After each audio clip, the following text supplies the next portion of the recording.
कैसे हैं आप सभी का स्वागत है अपने ही यूट्यूब चैनल साइंस सब आसान में।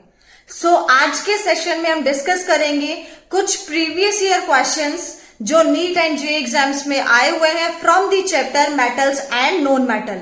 ठीक है, या फिर आपकी अपकमिंग एग्जाम्स के लिए भी ये क्वेश्चंस मोस्ट इंपॉर्टेंट है। हम शुरू करते हैं अपना session.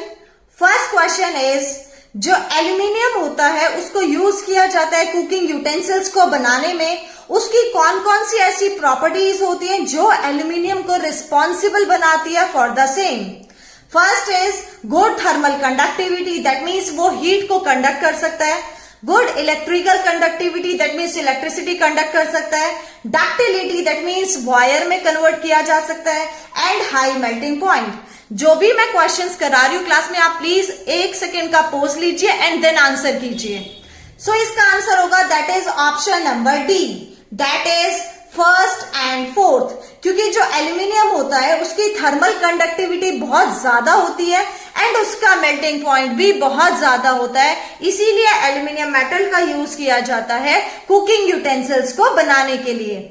Now second question is, The most abundant metal in the earth crust is, earth crust में कौन सा मेटल बहुत ज्यादा मात्रा में मिलता है? Options are iron, aluminium, calcium and sodium. Answer is option number B, that is aluminium. Now question number 3, Al2O3 यानी कि aluminium oxide when reacts with sodium hydroxide it produces dash plus H2O। इस dash में क्या आएगा? AlOH3, Na2O, NaLO2, AlNO2, that is option number C, sodium aluminium oxide. Now question number 4, which of the following pair will give displacement reaction? तो ज्यादा जो reactive होगा वो displace कर देगा। Ferrous sulphate solution and copper metal, silver nitrate and copper metal, copper sulphate and silver metal, sodium chloride and copper metal. Answer is option number B, क्योंकि जो copper होता है वो मोस्ट रिएक्टिव होता है एज कंपेयर टू सिल्वर, तो वो easily silver nitrate से सिल्वर को डिस्प्लेस कर देगा। डिस्प्लेसमेंट रिएक्शन शो करेगा। Now move on to the next question, that is question number 5, Which of the following oxide of iron will be obtained on prolonged heating of iron with steam? अगर मैं iron की reaction steam के साथ करती जाऊं बहुत लंबे time तक, तो मुझे क्या प्रोडक्ट फॉर्म होगा? That is option number C, that is ferric oxide Fe3O4। Which of the following are not ionic compound? इन 4 ऑप्शन में से कौन सा आयनिक कंपाउंड नहीं है? KCl, HCl, CCl4 and NaCl। Option is HCl and CCl4। जो CCl4 होता है वो तो आपको समझ आ गया होगा, एक कोवलेंट कंपाउंड होता है, लेकिन साथ में हमारा जो HCl है वो भी हमारा पोलर कोवलेंट कंपाउंड होता है। लेकिन पोलर कोवलेंट मतलब इसका नेचर कोवलेंट नेचर होता है। क्यों ऐसा? क्योंकि हाइड्रोजन एंड क्लोरीन इनके बीच में जो इलेक्ट्रोनेगेटिविटी डिफरेंस होता है वो हमारा होता है लेस देन 2.1। इस वजह से इसमें जो नेचर होता है वो कोवलेंट होता है, प्योरली आयनिक नहीं होता। लेकिन अगर मैं HCl को वाटर में डिसॉल्व कर दूं तो ये जो कंपाउंड है ये डिसोसिएट हो जाता है into ions to produce hydrogen ion and chloride ion. तो ये कंसेप्ट मोस्ट इंपॉर्टेंट कंसेप्ट है। नाउ क्वेश्चन नंबर 7, इनमें से कौन सा नॉन मेटल है जो लश्चरस है?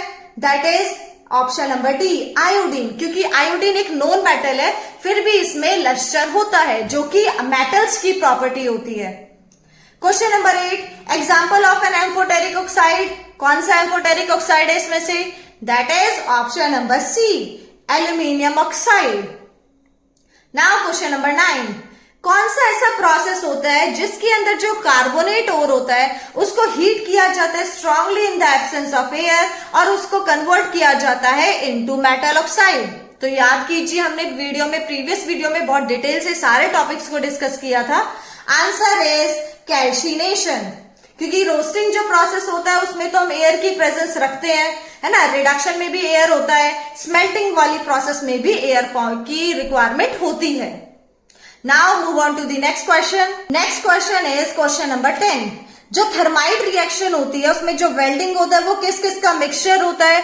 जब उसको बर्न किया जाता है मैग्नीशियम रिबन के साथ तो प्रोड्यूस करता है मॉल्टन आयरन मेटल और बहुत ज्यादा अमाउंट में हीट। तो सोचिए हमने थर्माइट रिएक्शन को भी बहुत अच्छे से डिस्कस किया।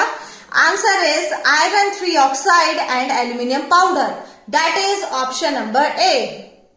नाउ क्वेश्चन नंबर 11, गैल्वेनाइजेशन जो प्रोसेस होती है जिसमें हम आयरन को प्रिवेंट करते हैं फ्रॉम रस्टिंग, उसके अंदर हम थिन लेयर किसकी चढ़ाते हैं? गैलियम, एल्यूमिनियम, जिंक और silver. So answer is option number C, that is zinc.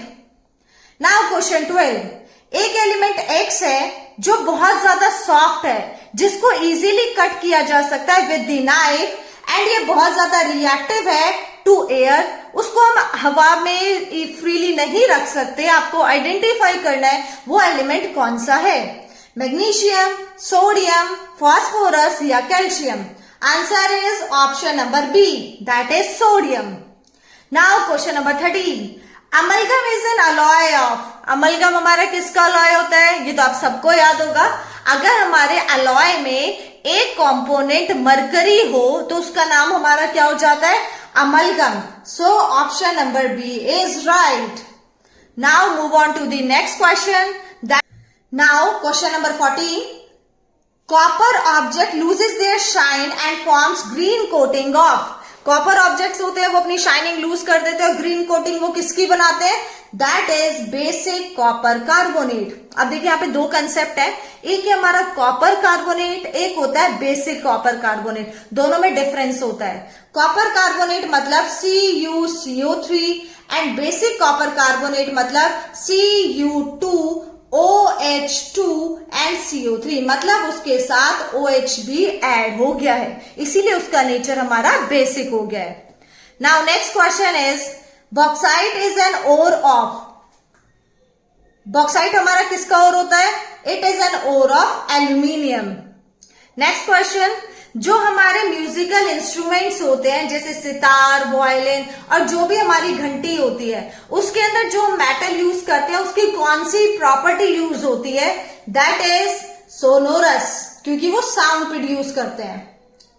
Next question, which metal is used in nuclear reactor and aerospace project, कौन से मेटल का यूज किया जाता है? That is aluminium. Now last question, metals are electropositive in nature, explain, मतलब metals को हम electropositive कहते हैं, इसका क्या मतलब है? देखो, इलेक्ट्रोपॉजिटिव का मतलब होता है tendency to lose an electron, है ना। इलेक्ट्रोपॉजिटिव मतलब जब भी हमारा जो मेटल है वो इजीली इलेक्ट्रॉन्स को लूज कर पाए, टेंडेंसी टू लूज इलेक्ट्रॉन। और जो इलेक्ट्रोनेगेटिव होता है उसका मतलब होता है टेंडेंसी टू गेन इलेक्ट्रॉन। तो मेटल, फॉर एग्जाम्पल हमने सोडियम लिया, सोडियम की इलेक्ट्रॉनिक कॉन्फ़िगरेशन होती है 281, इसके अंदर एक आउटर मोस्ट शेल में एक ही इलेक्ट्रॉन है, और अगर सोडियम स्टेबल होना चाहता है तो अपने इस एक इलेक्ट्रॉन को ये लूज करेगा, है ना। इसीलिए हम कहते हैं कि जो मेटल्स होते हैं वो इलेक्ट्रोपॉजिटिव इन नेचर होते हैं, मतलब वो अपना इलेक्ट्रॉन इजीली लूज कर सकते हैं। सो आई होप ये क्वेश्चंस आपके लिए आपके लिए बहुत इंपॉर्टेंट साबित होंगे एंड आपको समझ आए होंगे। So please like, share and subscribe करना ना भूलें। Thank you so much.